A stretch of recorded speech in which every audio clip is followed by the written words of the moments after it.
Well, hello and welcome everyone to my channel. Today we're going to be taking a look at my new to me Alienware 3423DWF. This is my first OLED monitor, and I'm really excited and happy that I bought it. I absolutely love the display image and how OLED is amazing. It's really, really impressive to look at, especially when you're coming from, I got this old AOC Agon 35-inch VA panel. That thing was OLED compared to that panel is absolutely night and day difference. You guys, this review, again, is going to be more geared towards the average everyday user like myself, the guy that's doing mostly gaming, some light productivity and stuff like that. If you're looking for a more in-depth review, make sure you check out like ratings or some other bloggers or YouTubers that have the actual appropriate tools to test these monitors and see what they're actually capable of.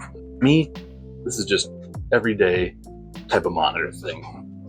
So coming from that AOC Agon panel, which is 100 hertz and like 4 millisecond response time, now with this Alienware, I'm down to 0.03 millisecond response time and it's 165 hertz. Let me tell you, on the OLED panel compared to that VA panel, this OLED panel, man, like no ghosting or anything like that. It is so smooth, just fast. Compared to that VA panel, man, there's so much ghosting, especially when you're playing FPS games like Counter-Strike or Tarkov or something like that, those fast-paced shooters.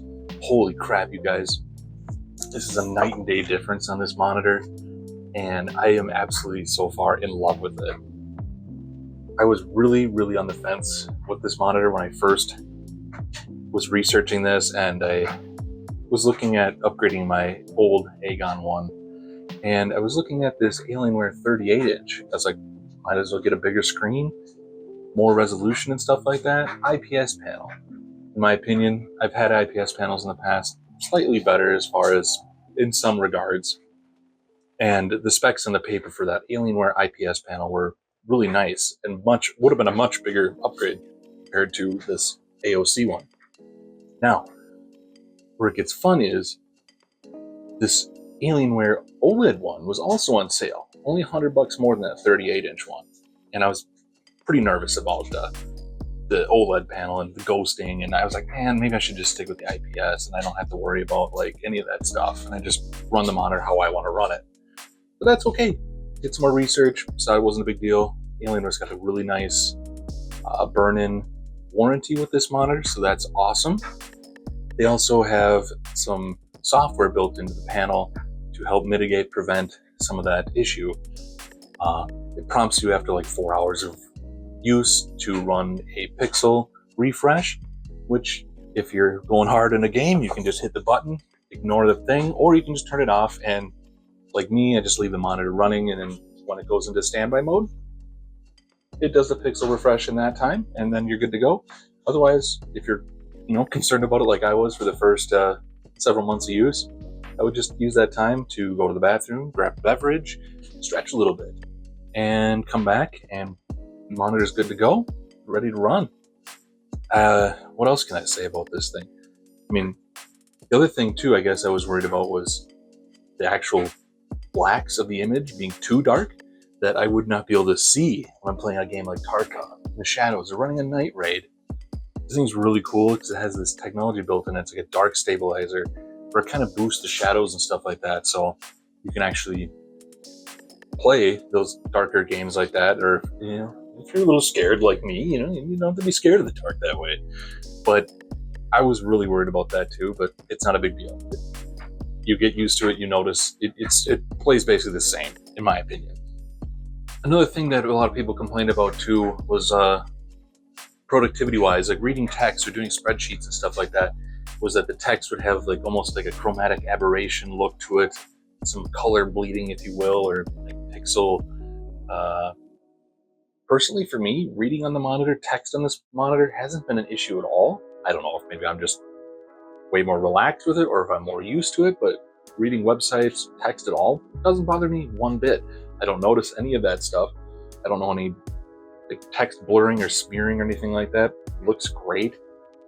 No halos, no chromatic aberration looking on the text or anything like that. I absolutely love it. So at $800, I think I would absolutely buy this panel again.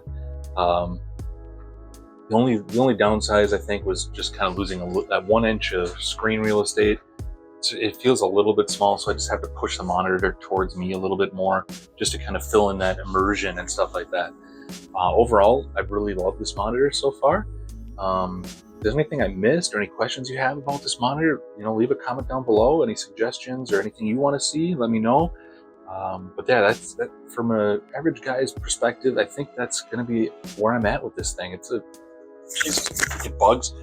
Really nice monitor, absolutely stunning picture quality. The performance, the refresh rate, the response time and everything, unbelievable. It's great for RPG, fast-paced stuff.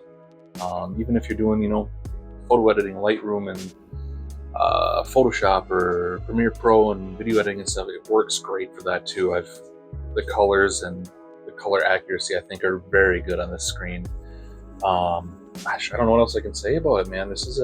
I'm very happy with this panel so far. Kind of glad I bought it. I only have a couple issues I've noticed with it. For some games and some like lighting aspects, I see a really weird line down the center of the panel, and there's one half of the image is like slightly brighter than the other. It's really weird. But after a couple like refreshes and recalibration, whatever, it seems like it's gone away. I haven't really noticed it since then. So, I guess this monitor is kind of just taking care of itself.